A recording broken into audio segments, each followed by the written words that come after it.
Сәлем достар, бүгін үй жағдайында қара шөліктің дәмді сусын дайындаймыз. Бірінші қара шөлікті жудық, тазаладық, жайып, кептіріп, жаңағы суда тұрғанда мыжылып, су шығып кетпес үшін осылай жасадым.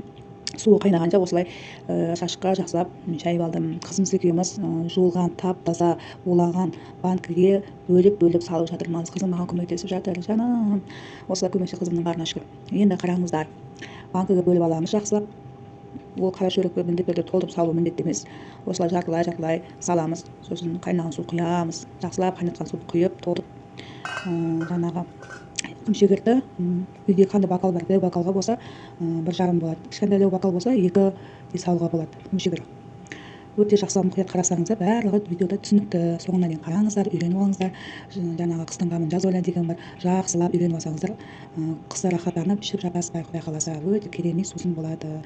Кола, спрайт, фанта ішкеннен осылай табиғи жемістен піскен осындай сусынды ішіп, денсаулықтарыңызды күтіңіздер.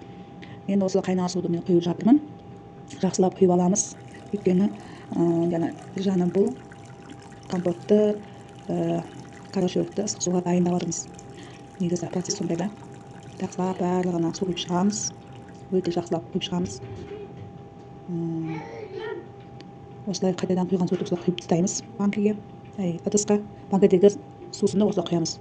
Дәл осы сусынды құйып алғаннан кейін осылай бір бокал, мен бокалым дәу, осылай саламын.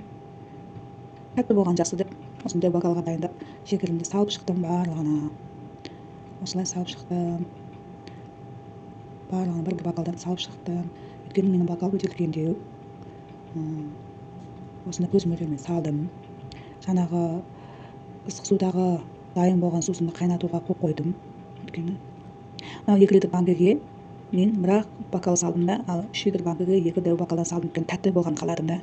Ашқан екен, үстіне тағы су құйып, дәмін күшті қылып аламын да өзім. Осылай қайнатып алдым дағы, осылай әдемі қайтадан.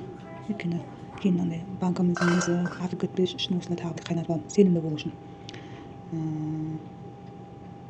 Осыны жақсылап құйып, жаңағыдай әр банкіге осылай құйып тастаймын. Аузын жақсылап бекітемін. Өйткені бекіткенімізде де өте күш керек екен. Өте мұқият бекітпесек, оның ішінде ауа жаңағы ашық қалып кетсе, банкамыз ұзаққа шыдамай, ауа кіріп кетсе, артылып бүлінеді екен. Сол үшін өте мықты күшпен бұрып тастау керек осылай. Осылай құйып тастаймыз дағы барлығын. Майда көп шығар еді, шөміштеп құйған кезде соларды қаспен тазалап шығамыз. Осылай тазалап шығамыз дағы, бетін жауып бәрін жақсылап бекітеміз. Сосын бәрін жақсылап бекіткен соң қозғау керек, өйткені түбінде қан шекер бар ғой, ерімейді екен да. Соны жақсылап еріту үшін жай қозғаймыз дағы, төңкеріп бетін жауып қоямыз. Соңына дейін тыңдаған әрбіріңізге бақыт, сәттілік және қайырлы білім болсын, тәтті компот болсын, тәтті сусын болсын барлықтарыңызда. Жақсы, рахмет.